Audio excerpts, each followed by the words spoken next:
TIP Fathers Conference 2023. I am very excited to be your host. My name is Wendy Logan and I'm the founder of the Intentional Parent Academy. Over the past 5 years, while working with parents at the Intentional Parent Academy, one thing that we have discovered that is very significant is the importance of fathers in the journey of parenting the child. We initiated the TIP Fathers Conference in 2020, which has consistently guided more fathers towards understanding that parenting is a fundamental responsibility for them. Now, witnessing the remarkable outcome with families where fathers are actively engaged in family system have been our primary motivation. We have seen fathers become amazing in the past 5 years. Now, in 2020, the conference was focused on the boy, the father, and the society. That was the theme of the conference. And in 2021, the theme was the involved father. We talked about how being involved as a father is one of the key aspects of raising a child who will thrive. And then in 2022, we delved into the concept of daddy is destiny. Daddy indeed is destiny, and we were able to look at that concept and it transformed life. This year, 2023, we proudly present to you the TIP Fathers Conference with the theme, Daddy, where are you? Our goal is to reinforce the notion that every child needs a father figure in their lives. At Intentional Parent Academy, we understand the immense significance of fathers and fatherhood in our society. That's why we have created this conference for you, fathers alone, to equip and to also guide present and future fathers with the necessary knowledge and also skills that matter in parenting. We also acknowledge the immense burden on your shoulders, fathers, and we aim to teach you to balance that in life. Gentlemen, fathers, and the seed of our nation, we warmly welcome you to the TIP Fathers Conference 2023, where we will continue our mission of empowering and supporting fathers in the parenting journey. And today, we're going to start with our sessions where fathers who are also in this industry would also be bringing to you amazing insight. Sit back, enjoy the process, and hey, we'll bring you good news. We are cheering you up. That's the wonders in the academy. See ya and have an amazing time. Hi, my name is Sam Obafemi. I'm the Chief Executive of SECA Africa. SECA Africa is a proud sponsor of the TIP Fathers Conference convened by the Intentional Parent community. At SECA Africa, we are concerned about communities, activating communities, supporting communities to build economic power for members of these communities. We are concerned about mobilization, ecosystems, marketing, strategy for business, and business process engineering. So at SECA Africa, we support the TIP Fathers Conference because we know this community can grow economic power for everyone in this community. Welcome to SECA Africa. Please follow us on all social media platforms at MySECA Africa or visit our website, secaafrica.com. Thank you.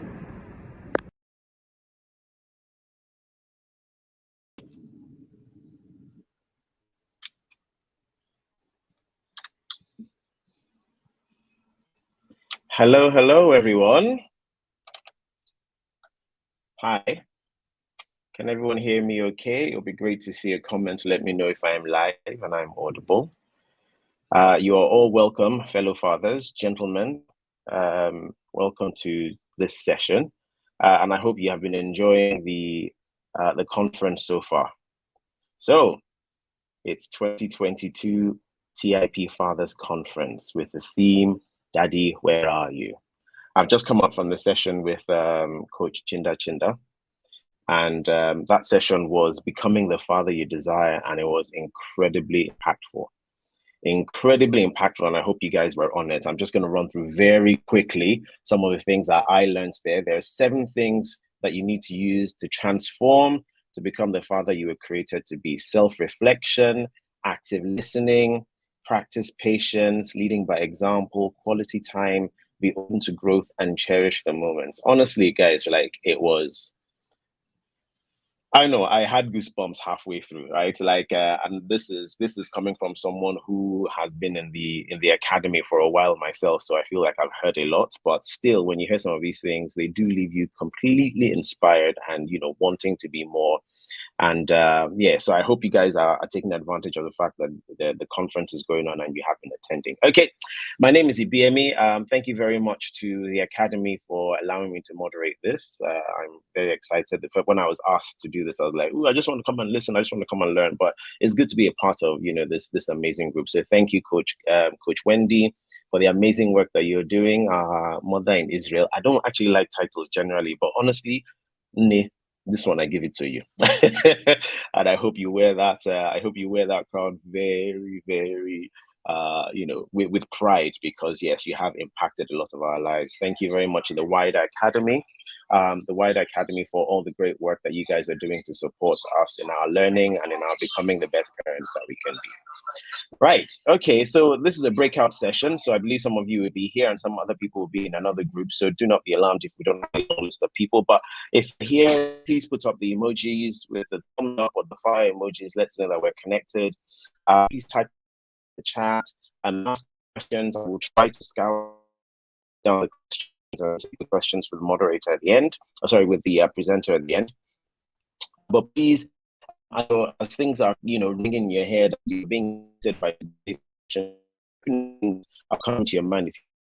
Because obviously, seeing and then listening, really does enhance the learning experience for yourself and for everyone on the call. So, let's jump into it. I would like to welcome the speaker. I really don't have an introduction. I have just, is later, but I would say the speaker today is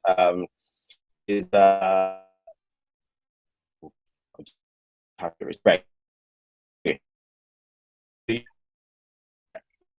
And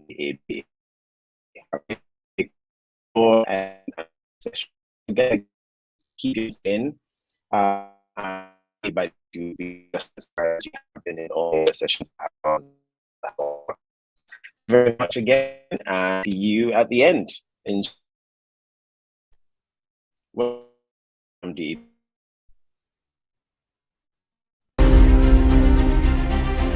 Namdi Ibe is a management consultant, organizational structure expert, trainer, coach, author, and a TEDx speaker.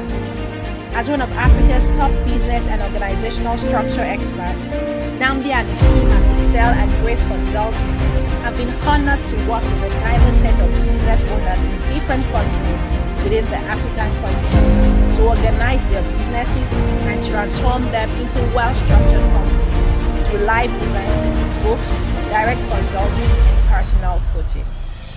Ladies and gentlemen, please make welcome to the 2023 TIP Fathers Conference, Namdi Ibe.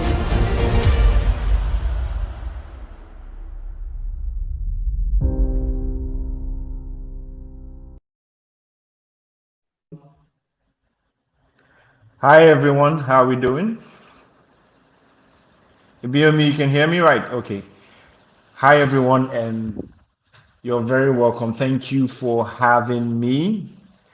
Thank you, Wendy, for this incredible opportunity. And if you're a Yada here, you're a father Yada, according to her, we celebrate you, okay?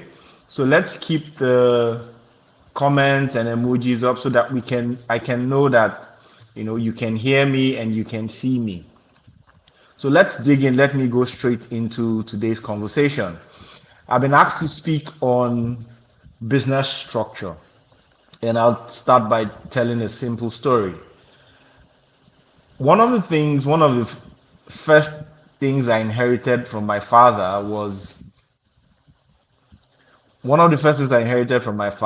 a Beetle. I don't know how many of us remember the old Beetles. It used to have, it was white My dad was very proud of that car. And as we grew older, the car began to have some one or two issues, as old cars have. And so he bought another car, he bought a Crown, bought another car. But for the first, teaching me how to drive and all of that, he gave me that Beetle. And at first, I was excited that, hey, I have a car, I have a Beetle. But over time, I realized that the Beetle came with more problems than trying to help me move from one place to another place. And for a very long period of time, I felt like I inherited a problem rather than something that will solve problems for me. I inherited chaos because every day that car was in the mechanic, the car stopped me in so many areas. You're traveling from one location to the other, you're moving from one place or to the other, the car will break down. And then I start running helter skelter. It was too much chaos for me. Now, the Bible says, I think it's Proverbs 13:22, that a good man leaves an inheritance for his children's children. If you own a business and you are a father, at some point in your mind, it should have crossed you. It should have crossed your mind that this business that I am doing, one day I will let it go for my children, or I'm hoping that my children will inherit this business. My question for you, though, is what are you giving them to inherit? Are you giving them problems? Or are you giving them a business that is a stepping stone to the kind of life they want to live? Or are you leaving a legacy for them? You see, many of us, when we think about our businesses, we don't think beyond survival. And so, the business you are currently running, if you thought about giving or transferring ownership of that business, or that your children will inherit it, do you expect them to inherit the business with all the problems and chaos that currently exists? Or do you expect them to inherit something that is a legacy, your legacy? And so let me ask a few questions as we continue this conversation on business structure. Can you show me, if I came to your business today, can you show me details and records of all the money that has come into your business from January till date and what you've done with it? Yes or no? If something happened to you today, can your business continue to take care of and provide for your family, even if nobody in your business understands what you do? So, for example, you own a bakery, or you own a filling station, a petrol station. Can your business continue to take care of your family, even if nobody in your family knows the downstream oil and gas sector? Have you prepared to transfer ownership of your business to your kids? This conversation is for fathers, right? Great. Have you prepared to transfer ownership of your business to your kids in case something happens to you? Or all you've just done is register a company name and put them there as directors and shareholders? Have you prepared to transfer the business? Do the staff you have in your business know what to do, when to do it, and how to do it without asking you questions? Do you have a clear idea of what your business looks like in the next 10 years? And by clear, I mean, is it written down? Do you have an idea of the kind of staff you need for your business for the next level of your business? The reason I'm asking these questions is, if your answers are no to these questions, you are the architect of your problem. Because if you're thinking legacy, if you're thinking, remember, scripture says, a good man leaves an inheritance for his children. That inheritance should not be a problem. It should be something that is either a stepping stone to their greatness or your legacy, which they intend to continue. That means the business that exists now should be able to function well. Now, how do you do that? Structure. I don't know about you. I grew up in Port Harcourt. Port Harcourt is the city in southern Nigeria, and next to Port Harcourt is about another city. It's about 30 to 35 minutes, a 30 to 35 minute drive. Along that stretch of road, while growing up, there were so many factories and industries there when we were growing up. It was really, really exciting to see. In recent times, if you pass that road, all those businesses, all those factories, all of them have been abandoned. I did some research about this and I found out that the major reason those things happened were there was no structure. These businesses were built around the founder, around the owner of the business. And so when the owner died, the business died. How many second generation businesses do you know? How many businesses were built by a father and transferred, particularly in Nigeria? There are very few. And one of the reasons that happens is many of us are passionate about the businesses that we do. And that is perfectly okay.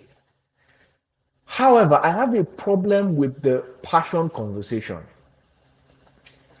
You see, passion is 5% of the equation of building a successful business. It's just 5%. The remaining 95% is discipline. The things you need to do to build a legacy business, to build a business that you can hand over or you can leave to your children's children as an inheritance, do not require passion. They require discipline. And structure will help you have that discipline in your business. You don't need passion to pay salaries. You don't need passion to select the right staff or to keep records of your business. You don't need passion to attract customers. You need discipline. Businesses, legacy businesses are not built by passion. They are built by discipline. And for you to be disciplined, take for example everything we are learning in the academy. There's a structure to everything. Structure helps you appreciate the fact that there's a difference between being a doctor and being in the business of medicine. There's a difference between being a lawyer and owning a legal business. There's a difference between being a chef and owning a food business. You cannot give your children, you can't pass on your skill as a doctor as an inheritance to your children, but you can pass on your medical business to your children. So what is structure? Can you walk away from your business for 60 days and still make money?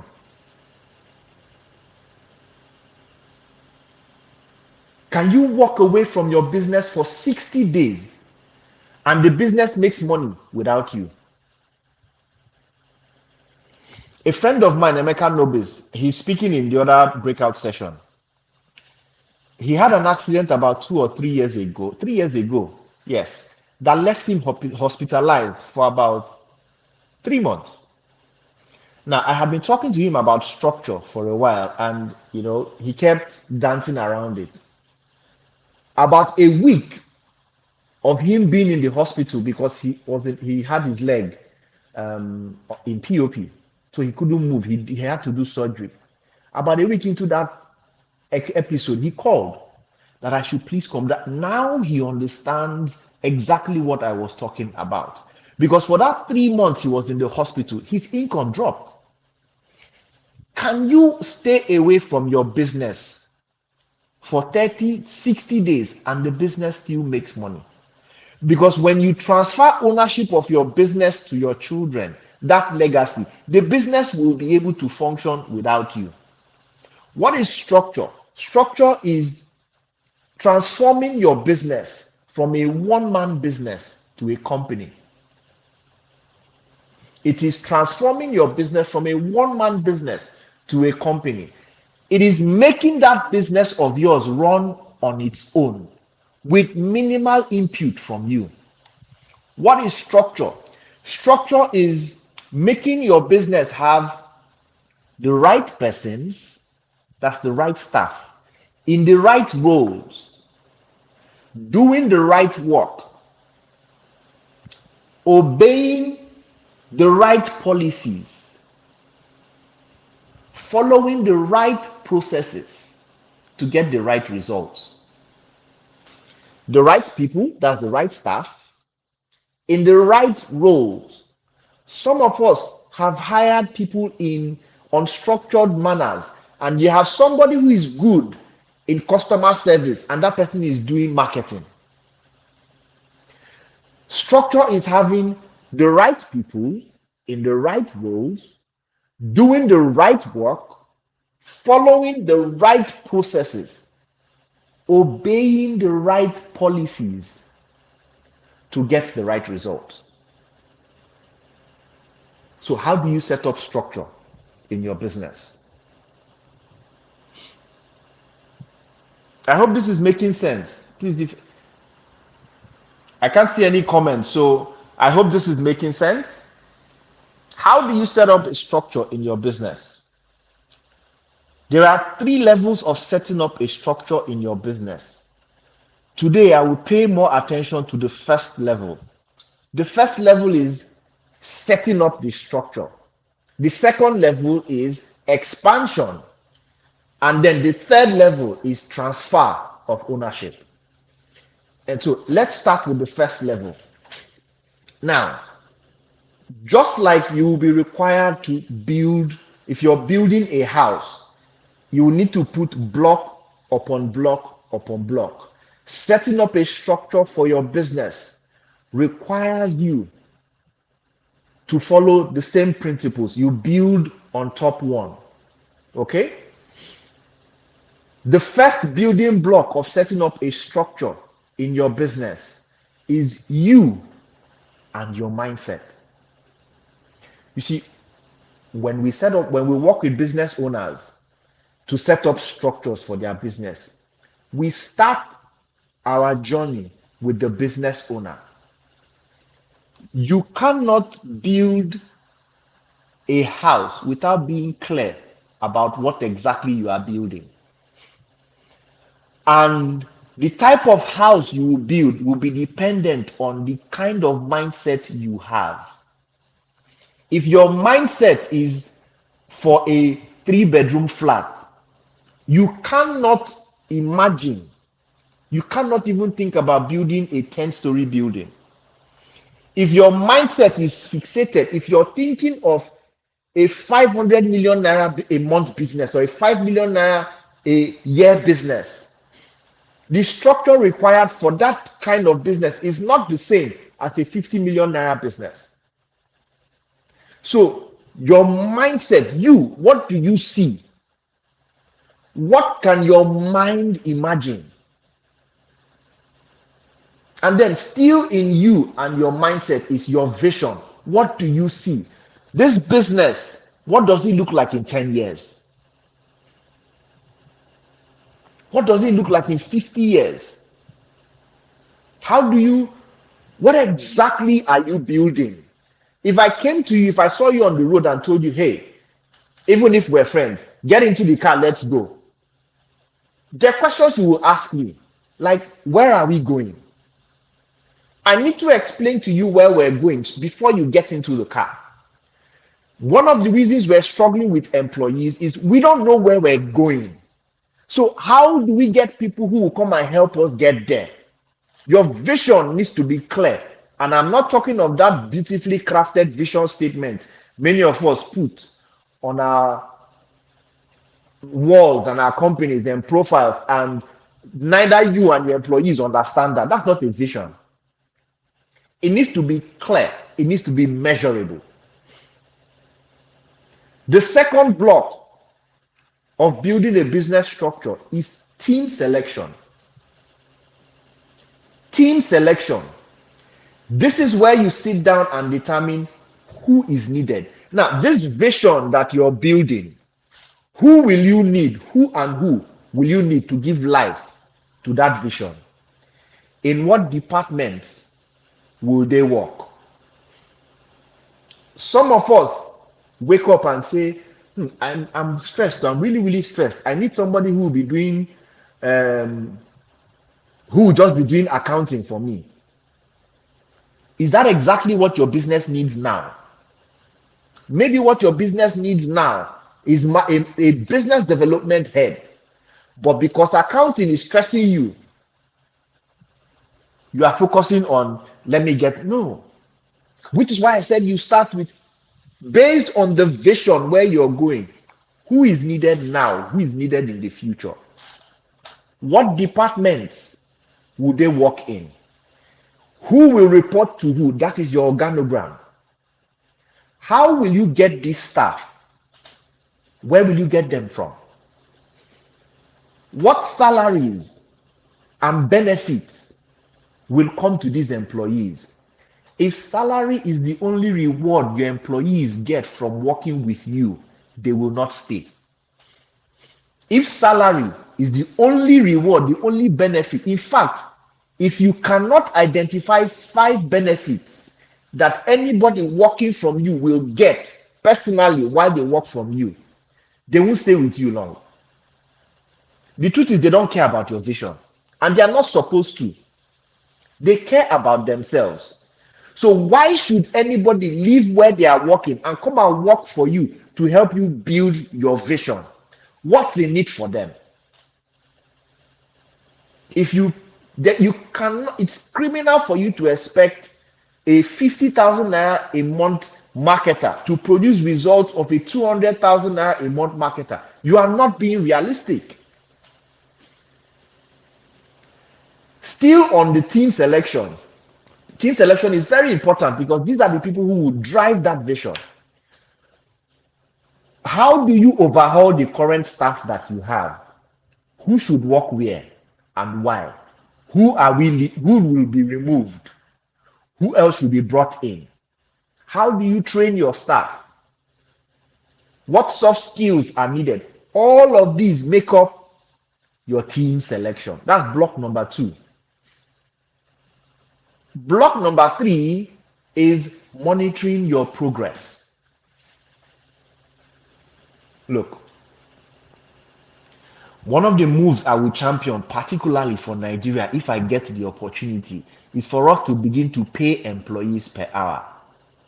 Because if you start paying employees per hour, you must determine what each person does in that 1 hour to determine, for them to qualify to be paid.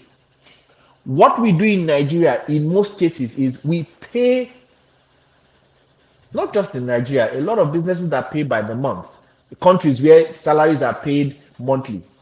At the end of the month, you just pay that person their salary because it's the end of the month. You have not been able to clearly determine what each person has done and if you've measured their performance to see if they've done it. I have been baking from morning till night. It's not the same thing as I baked 7 cakes today. You will not be paying an employee salary because they were baking from morning till night, or they went out marketing from morning till night. How many prospects did you get? How many of those prospects turned into customers? That's what you're supposed to pay salaries for. If you don't set up these things even before you hire, people will come to your business, they'll be working anyhow, and you will think they are not doing anything. It's not their fault, it's yours. So you must measure performance for the employees, you must measure performance for the business itself. Make sense? The business itself, you must measure its performance. Excuse me. Why are you in business? To make money. And to make sure that that institution, that thing you're building continues to make money.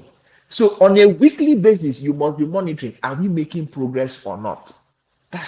So there are parameters that need to be set in place. They call them KPIs in the formal environment. KPIs for the business and KPIs for the department. KPIs for every single staff, including your cleaner. The next block, which is block 4, is your business processes. My godmother is one of those women who, anytime you visit them, you must eat. I don't know if you have any relatives like that. Once you get to their house, they must give you food to eat. So anytime you visit, once you get in, you'll be ushered into the living room. While you're in the living room, and this has happened all my life, my over 40 plus years. Every time I have visited her, the same thing happens. They usher you into the living room, you stay there for a while. When the food is ready, they will usher you to the dining. You get to a sink, you wash your hand. They give you a warm towel. It's always dry but warm to clean your hand. Then you sit down and serve yourself. This happens whether she's the only person in the house or whether it's just her husband or her kids. In fact, sometimes I imagine that if the house is empty and you visit, the house itself will serve you in the same way. Why? Processes. Okay? What are the processes, SOPs, standard operating procedures? This is how we do marketing in the business, or this is how we manage money in the business. This is how we set our prices. This is how we manage inventory. This is how we do procurement. This is how we do account reconciliation. This is how we do ads, for example. This is how we do our marketing. This is our customer service process. This is our marketing process. This is our distribution process. This is our recruitment process, onboarding, performance evaluation. This is how people are fired in our businesses. It is not professional for you as a business owner to wake up in the morning and just fire an employee, no matter what it is they've done. There should be a process for it, not just for the employee, but for other employees who are still in your business. Because if somebody makes a mistake and you fire immediately, other employees will not feel safe. And they wake up one morning, you wake up one morning and somebody has resigned. Even the resignation should follow a process. What's your reporting process? Okay, how do you do monthly, quarterly review? There's a process for everything. There's a how for everything. Make sense? Now, block 5 is your problem solving. If you have employees and anytime there's a problem, they still come to you for every problem, you don't have employees. They want to buy diesel, they come to you. They want to buy they need to go to the factory and pick up something, they come to you. You don't have a business. There's no point having them. How do you want problems to be solved? There are certain problems people at certain levels should be able to handle. Employees should be given capacity, processes for them to solve problems. So you have meetings that solve problems. You have levels at which certain decisions can be made. And then you have a management board set up to solve problems even without you. Initially, you will be there, but you begin to groom them to take these responsibilities from you.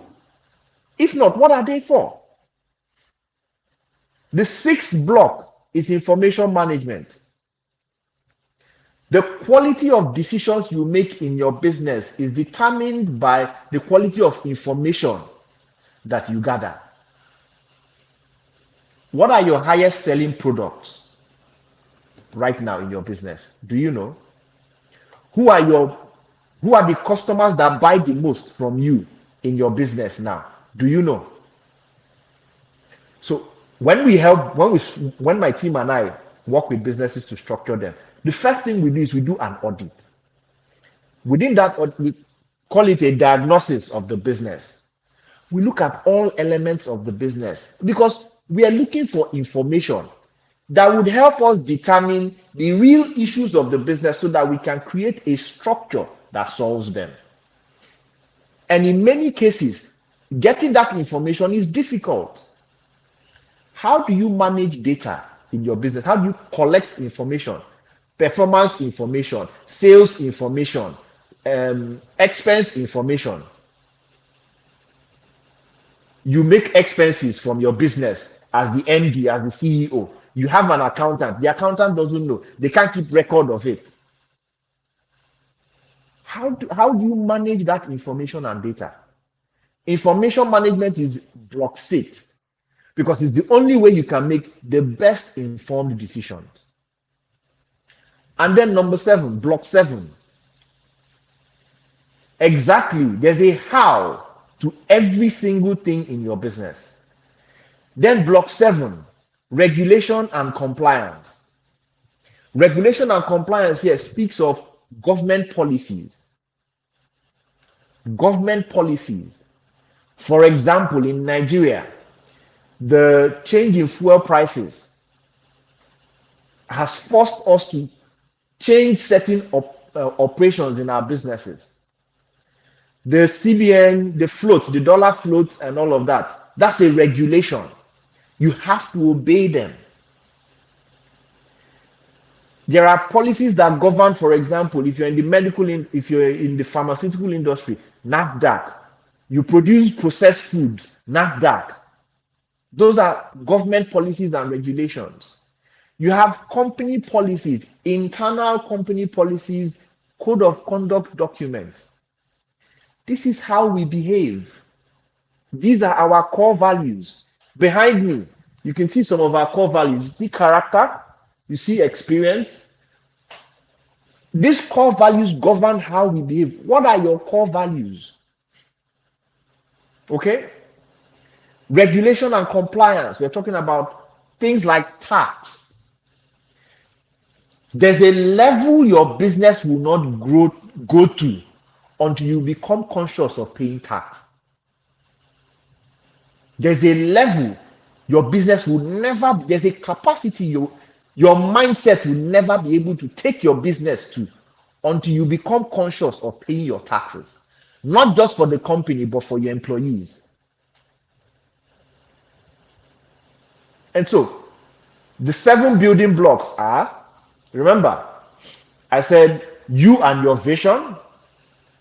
That's your mindset. That's block 1. Block 2, team selection.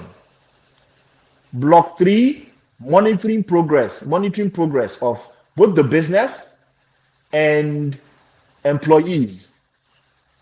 Block 4 is business processes.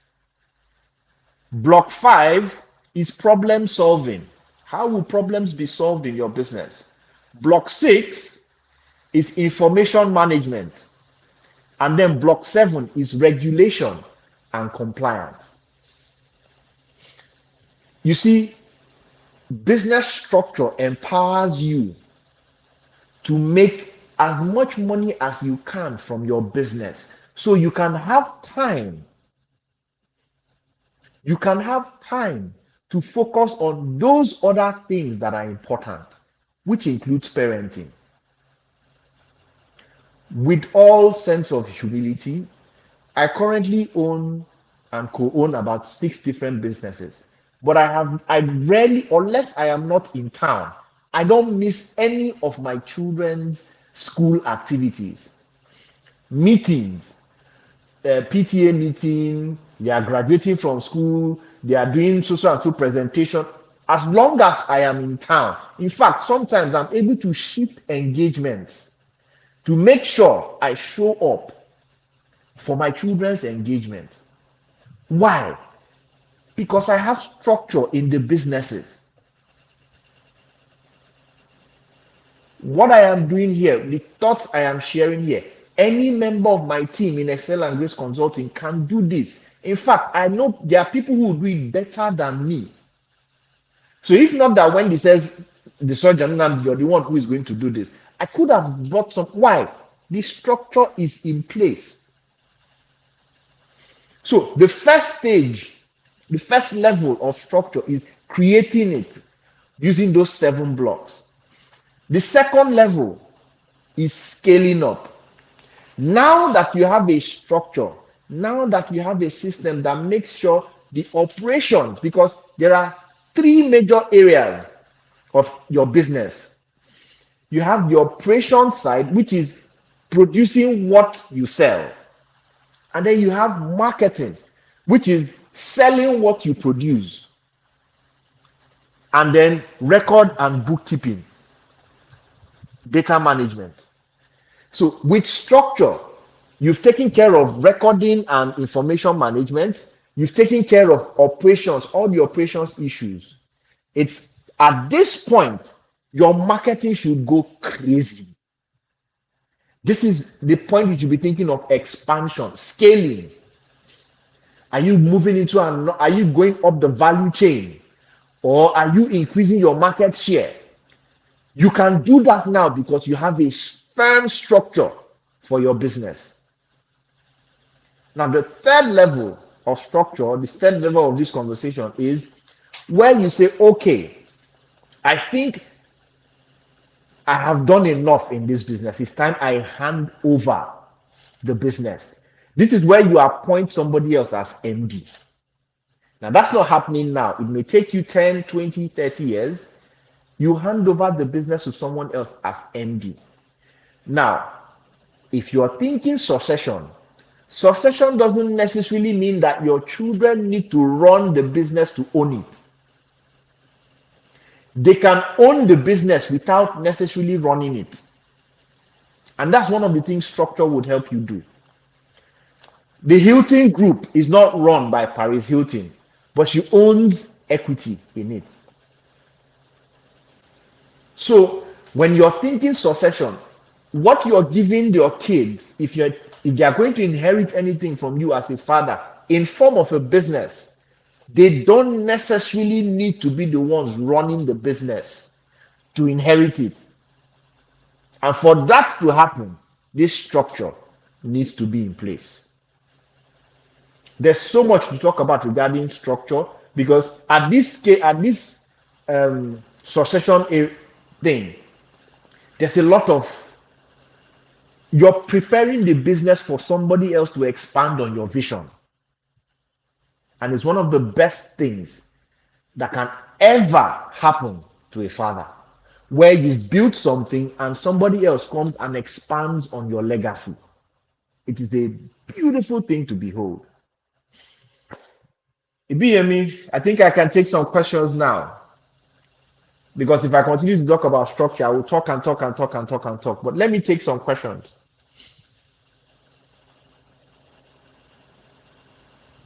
That I've documented here, and I think it was when you were talking about the salary, and it was something about, okay, are you suggesting that we saying that as a starter you should pay an employee what you can't afford in order for them to produce results? Is that what you're suggesting? That's not what I'm suggesting. I'm saying that let us be conscious of something. In the eyes of everybody else who interacts with your business, you are not a starter. When you go to the bank to pay in money, if you tell them you're a starter, do they give you any special treatment? No. When customers come to patronize you, if you tell them you're a starter, would they say, okay, I will pay more because you're a starter? No. The principles of business are the principles of business. I'm not saying you should pay more than what you can afford. I am saying that be conscious that the employees you are bringing into your company have their own problems and have their own lives. It's okay for you to start with what you can afford, but there are other benefits that are not monetary benefits that you can introduce that helps these people stay in your business. For example, training. That is, that an employee is guaranteed training while they work with you is a benefit. It's a huge benefit that a lot of people will not want to throw away. That's the point that I'm making. There's a level your business grows to. You begin to get comfortable paying much more. There's a level your business will grow to, and entry level of your business should be something the entry level of getting into your business is something people should be fighting for. And then what that would also show you is the quality of people who will apply for jobs in your business. Because of the benefits to them, the quality will increase. You can't run away from it. So start where you are with what you have, but it's the mindset you should be conscious of. So I've got one question, if you don't mind, Nandi. Thank you very Go ahead. much. Again, guys, please just type in your questions. We've got some time with Nandi at the moment, Mr. Ebe at the moment. So please type in your questions here and I'll take them. But I've got one question. So in your experience, you talked about having 6 businesses and also being able to prioritize the things that are important to you in the context of this conversation, your family, your children. Do you think that you've had to make some sacrifices in terms of making money on some businesses or running some businesses, even with your structure? Do you think you've had to make some sacrifices that you're not making as much money or meeting as many people as you would like to in your networking events or growing your business as wide as you would like to, simply because you want to prioritize your family? And if you have made such sacrifices, can you give us an example?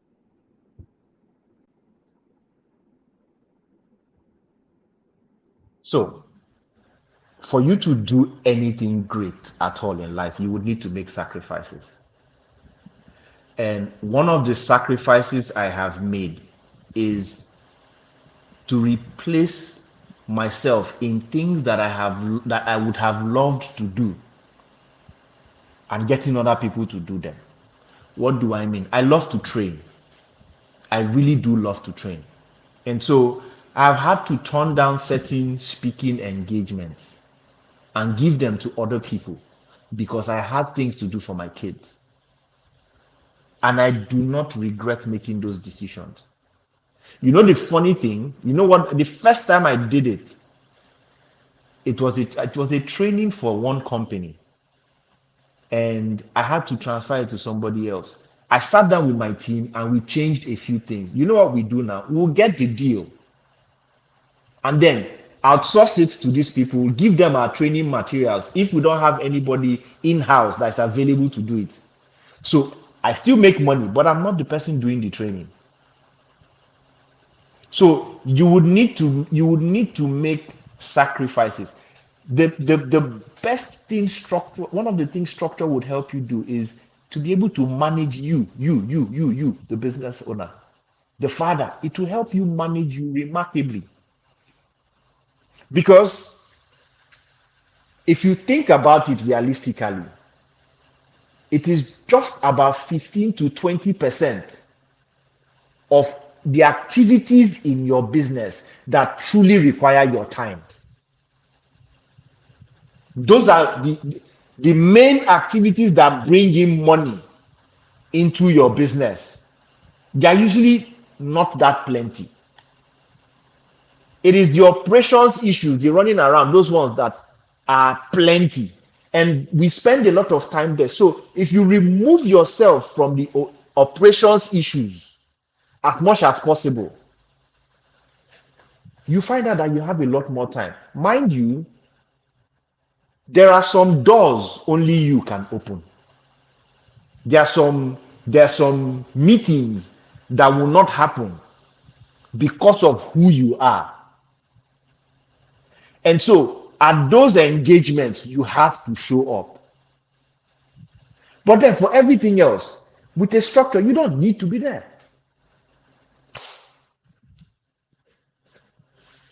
Thank you very much for that. What I hear you say still ties back to structure, right? Because if you're saying that if you've hired the right people in the right roles, then you should be able to delegate because you have the structure. If you trained them and you have processes that tell them how they should carry on, how to get things done, you don't have to be there. There's something that Coach Wendy always talks about in the academy, which is essentialism, which is not thinking about balance, not trying to do everything, but just picking what is most essential for me to do What right is now. important? And being Yes. able to walk away from those things that you might like to do, but perhaps would not serve your purpose. So thank you very much for that. So I've got one question here from gentleman Job Consult, which I believe is probably, yeah, hello, Job Consult. Yeah. In Nigeria, there is an issue with working for businesses that don't even have a direction and want to still use you and drain the little blood in you. How can an employee handle this? And I think that's a great question because the conversation now seems to be targeted at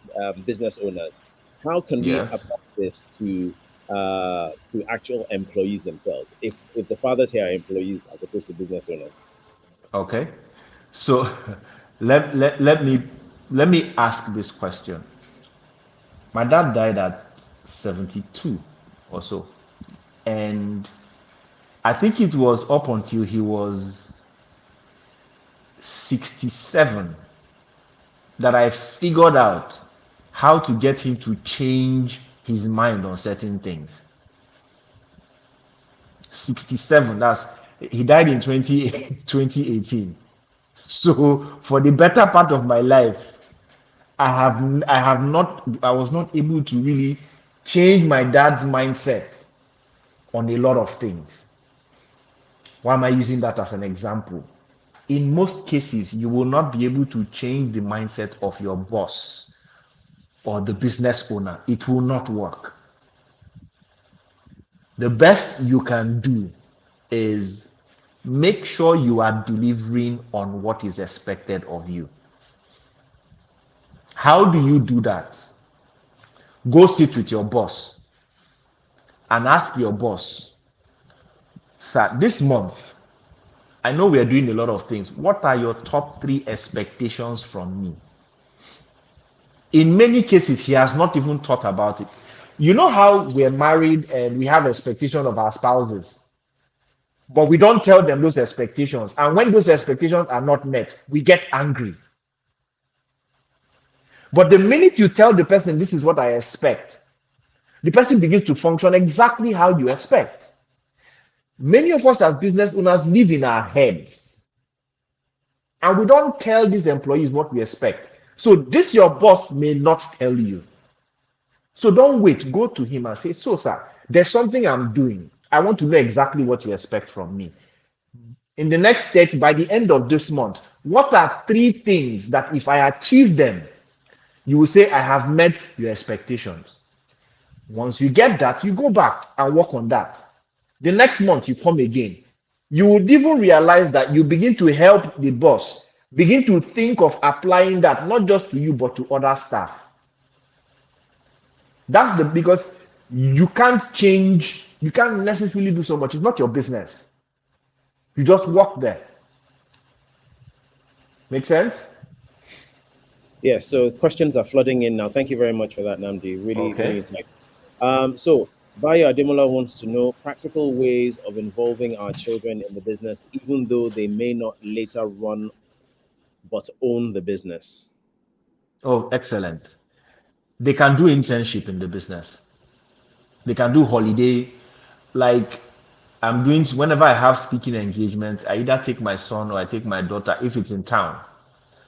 Okay, there's the last one I did, and so there's this thing I normally do. I say, where you are in your business is your fault. Where you'll be tomorrow is your responsibility. And I try to prove it by saying, so who started the business? Who chose the business name? Who chose the location? Who chose the industry? Who chose the staff? Who is making the decision? It's all you. So at one speaking event, when I was doing this, when I asked who did this, she would say me. She's 4. She'd say me. Now she's beginning to see what daddy does. So holiday programs, during the holiday, they can follow you to work. During the university, they can do internship in your business. Okay, you begin to let them see how these things run.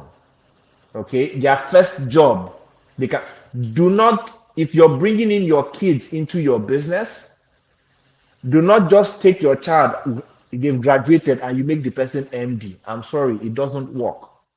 The person should grow through the ranks. The person should start from the bottom. If you don't want the person to do that in your business, assuming the person is interested in running the business, find somebody else who is in your industry. Let the person go out, your child go and grow there a little before coming to your place, so they don't mess it up. Those are some 1 or 2 suggestions that would help. Thank you very much, Namdi. Some more questions are coming in. A lot of people are saying it really makes sense, and yeah, thank you, makes sense, blah blah. So well done. Thank you everyone for contributing. Bayo also did a follow-up question before we go to the next one. So we just ask our children to take or own the business without teaching or involving them. I'm guessing the answer is no, based on what you just said. Yes. Right. Okay. So let's go to Chinedu's question. When is the best time for a business to build a structure? Yesterday. The best time for a business to structure is yesterday. The second best time is today. Yeah. And you can structure your business even if you're the only one in your business. Yeah.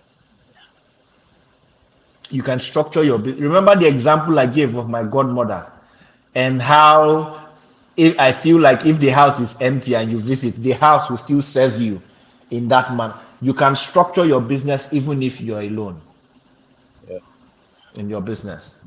Great. Can I just say, before I read this next question, right? Whilst you were talking and I was taking notes and I was listening to, again, your very inspirational examples and just the information that you were passing on, in my head, I was like, I would actually quite like to work for him. I wonder where he works.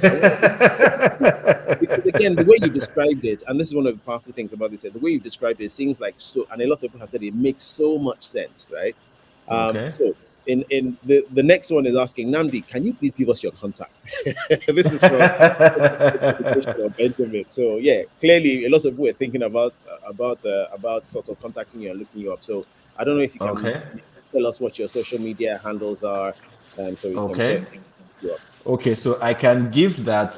I'll give my WhatsApp number and I'll also give my Instagram handle. So my Instagram handle is Namdi the Surgeon.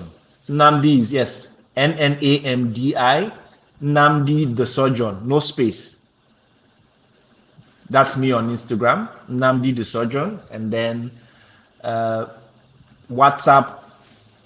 my WhatsApp number is 081 5849 3030.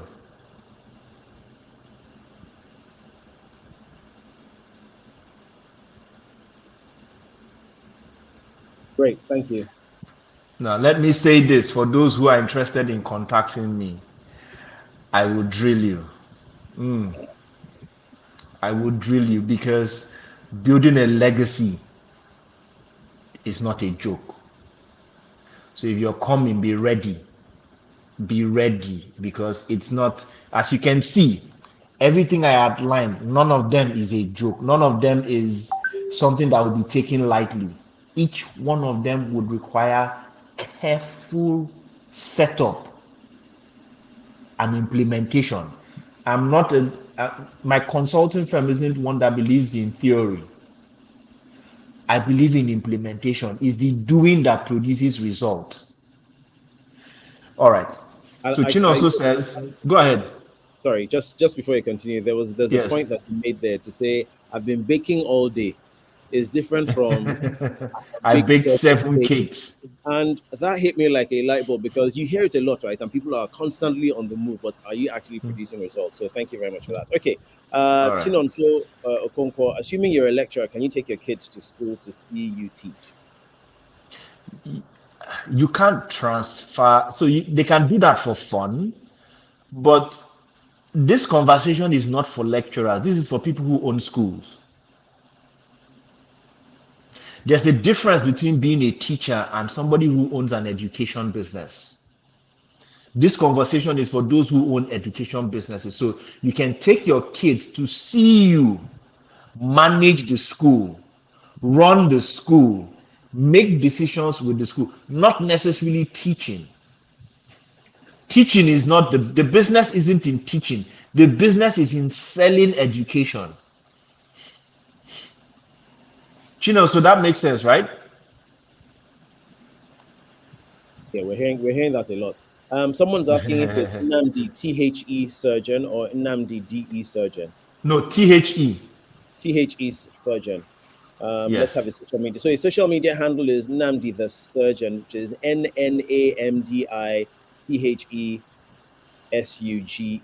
Excellent. Excellent. Okay, cool. And you were asking, you had asked the question before we started, why am I a doctor? Why am I called the surgeon? So I went to speak somewhere, and a friend of mine, after I had talked about structure, she said that the way I take complex business ideas and problems, break them down into simple things people can understand, and then make them easy to implement. It's like a surgeon who just gets in, breaks things down, and then just closes everything up and moves on. In fact, that she's going to begin to call me the surgeon, and the name stuck. That's what it's been like. Apt name. Thank you very much for your time. Thank you very much for your knowledge. Let me see. I think we are. Oh yeah, we are. Oh yeah. Okay, we're just 5 minutes over our time, but I believe everyone has been inspired. Again. Oh. Okay, just before we continue, I want to ask, how can one go into business even when you are not a business kind of person? Is there such a thing? Actually, this is a good question because I'm an employee as well. And I think there is a certain level of autonomy that you get that allows you to spend your life on things that are important because you own your time. If you're, however, selling your time to other people, then they own your time for a certain period and you don't have that much flexibility. Or that's the excuse I tell myself as a father, right? So, I guess this is a question in the sense that if you do want to move to a position where you're generating wealth on your own sort of terms and using your own intelligence and running your own business, so that we can then have the structure and we can then think about expansion and then we can think about succession and handing over our, the legacy to our children. How can we, what are the things that you might give us 3 things that we can start thinking about or doing that can move us towards being sort of business owners or start thinking about owning our own businesses? 3 things. So I would say this because again, it goes back to your mindset. So you know how when people talk about marketers, what comes to people's minds are either those people who walk on the street doing marketing or bankers who wear their suits. And people are like, when you hear marketing, that is exactly what comes to your mind. But I'm marketing myself here now. When we were talking before we came live, we were marketing ourselves to each other. We were getting to know each other. As fathers, when you're telling your child to do something, when I tell my son, no cartoons, no PJ mask until you've eaten your food, I am marketing to him. Why am I giving this practice? Even we are men here. We do marketing to the women to have sex, to our wives to have sex. It's marketing. And a lot of the marketing we do doesn't work. But we still do the marketing. If you can do that kind of marketing, then you're a marketer. We're all salespeople. We're all marketing. It's the same mindset that I'm trying to bring into business. All of us can do business. It is just understanding where your strengths are and then being able to find people who you can combine with to be able to deliver solutions to business to people who want to buy. It's as simple as that for me. So there are some businesses I've started by partnering with someone because I know where my strengths are, I know where my weaknesses are. There are some businesses I own alone.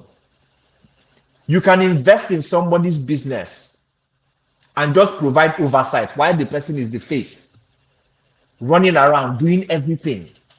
So there are multiple options My worry, though, or why this is important for me is you said, BM, you said you're an employee. You cannot transfer your job to your kids, but you can transfer your business. You can leave it for them as an inheritance. And so business in a sense is basically, is there anything at all that a market needs that you can provide? That's how you should think of it. I won't tell you which business to go for.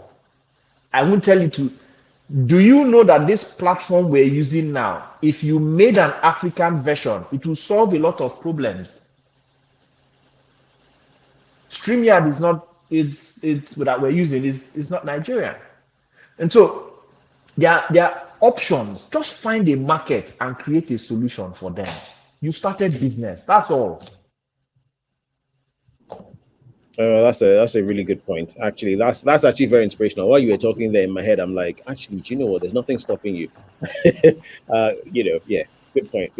We have some more questions coming in. I don't think people are going to let you go, Namdi. So I believe that this is more of a comment, which I think we should probably take. This is from Sife Futo.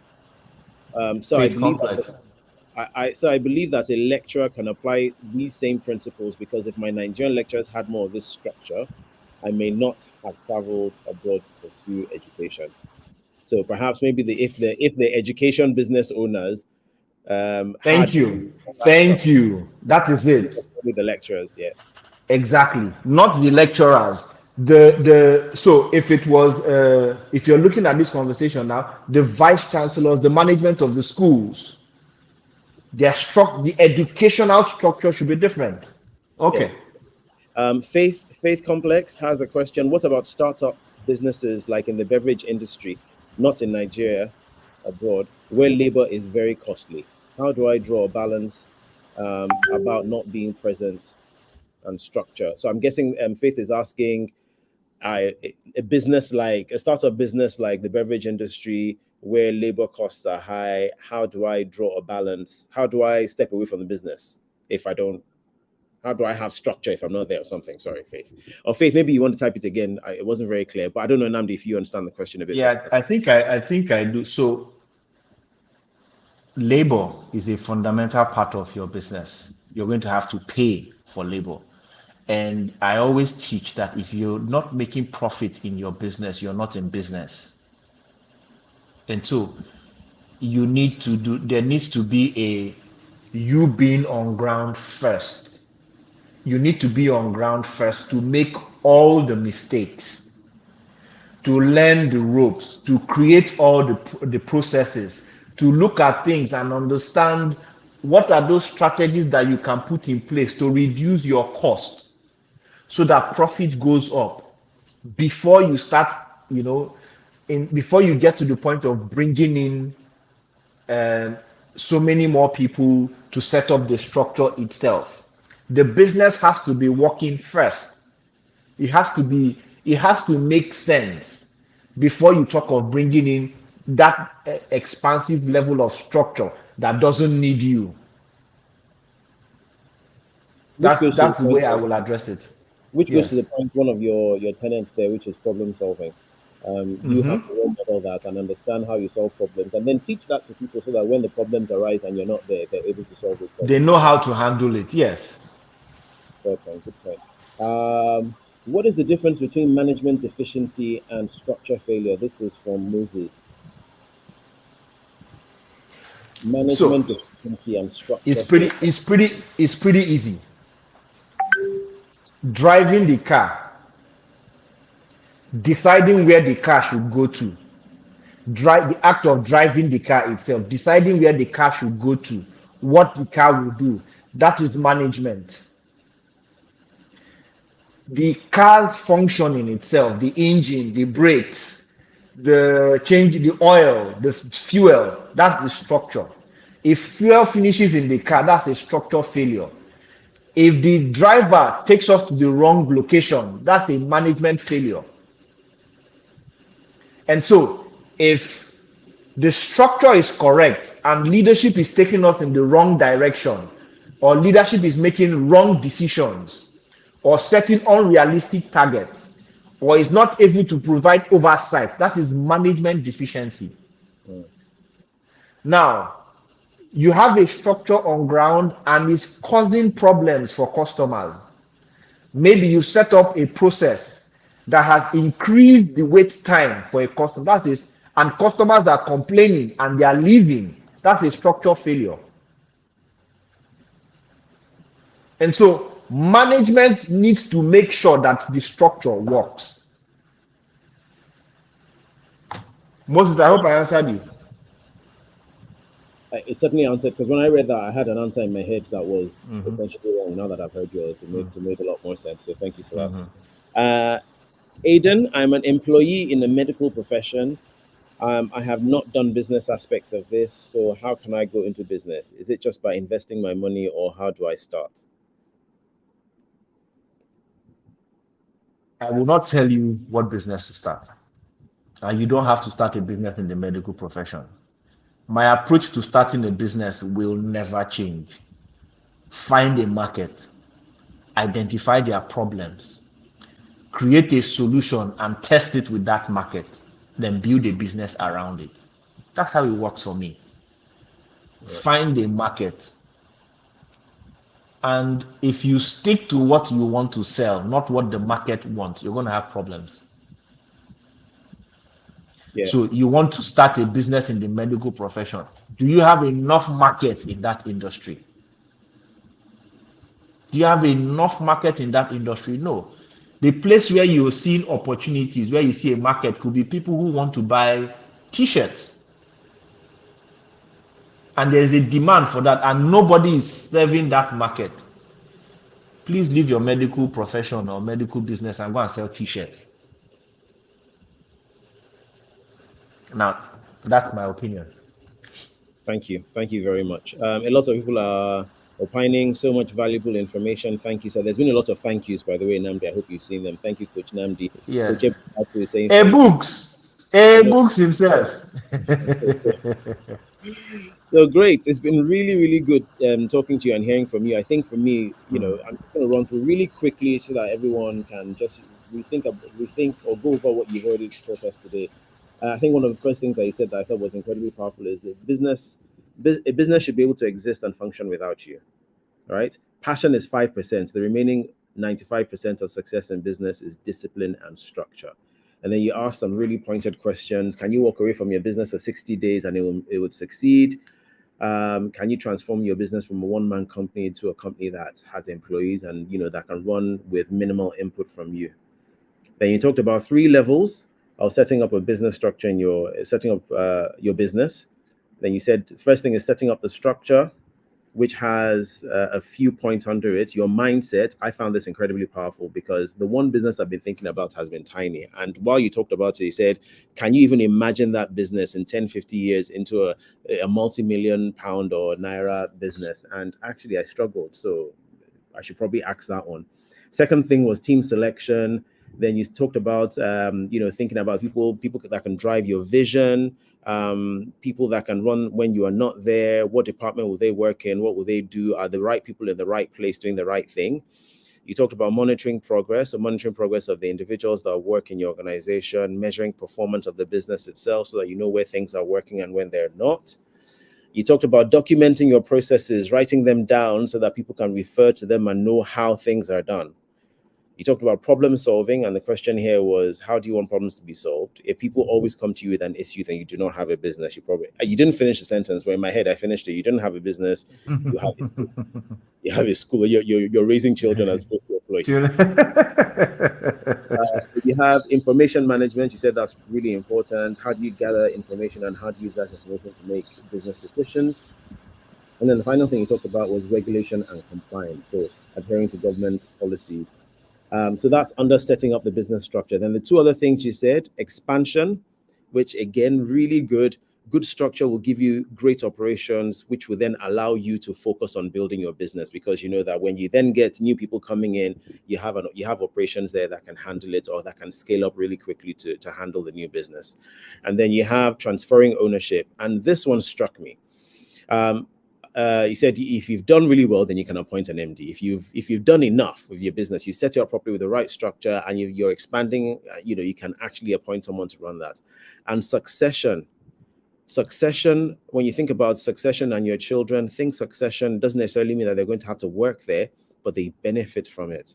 And I guess in that mind, I started thinking about people, very wealthy people who have left businesses to children that, they've run down.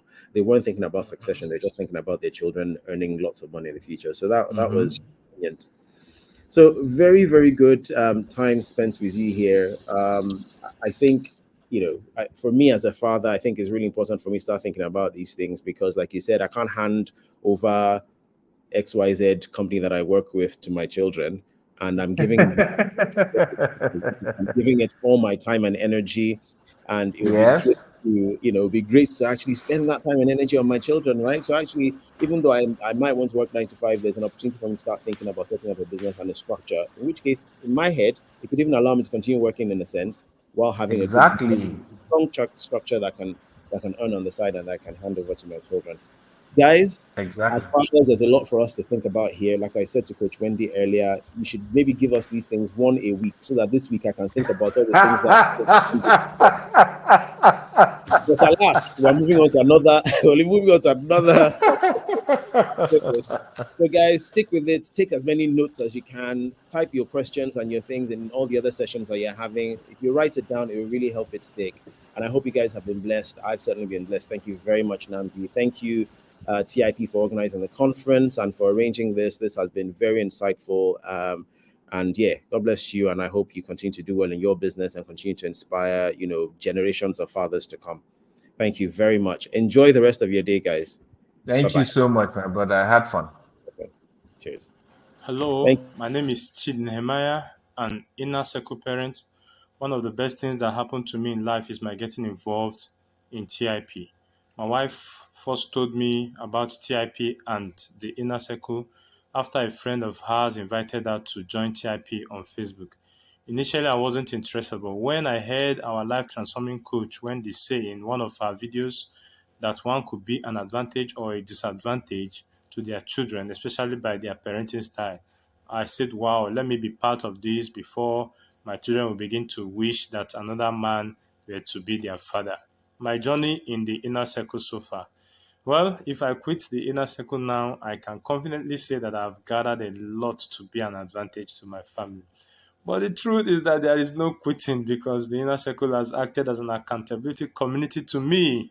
Secondly, when you think you have learned enough, coach and the entire TIP team will sweep you off your feet with the next dimension of knowledge they have to deliver. I don't know how they do that, but it has always been magical. Coach has touched various aspects of my life. There were things I didn't value before, but now I see them as avenue to build a bonding relationship with family members and people around me. One of such is birthday celebrations. I don't regard them before, but now, I don't joke with them. Things I've learned in the inner circle. Well, there are so many, but first, you cannot correct a child effectively until you connect to that child. I learned in TIP that when punishment is aimed at shaming and inflicting injury, you are just destroying that child's self-esteem. I've also learned that I am responsible for my emotions. What do I have for fathers out there? Well, Proverbs chapter 1 verse 8 says, "My son, hear thy father's instruction." That scripture gives strategic instructions for the child that would succeed in life. My question here is this: what becomes of a child whose father has no instruction to offer? Join the inner circle today and become better equipped to instruct your child. Thank you. Hello everyone, I am Oluwatoyin Obo and I have really news to share. Juice International School is opening soon. It is an institution where world-class education meets a nurturing and supportive community. As a school owner, I am proud to say that we offer the highest standards of education with an emphasis on individualized learning and a holistic approach to development. Our classrooms are equipped with cutting-edge technology, allowing our students to engage with the material in a dynamic and interactive way. You asked, and we listened, and we have provided a state-of-the-art facility that is fit for royals. Our educators are experienced and highly qualified. They are also committed to bringing out the best in each and every student. But it's not just about academic excellence. We believe in fostering the whole person and offer a range of extracurricular activities to help our students grow and develop their passions, from sports to music to arts. There is something for everyone here. Most importantly, we believe in creating a supportive and inclusive community where each student feels valued and heard. Our staff are dedicated to providing a safe and nurturing environment where all students can thrive and reach their full potential. If you are looking for a school that offers a world-class standard in education with a focus on leadership, innovation prowess, and personal development, look no further than our school. We release the inner genius in your child. Come and see for yourself what makes us stand out from the rest. Thank you.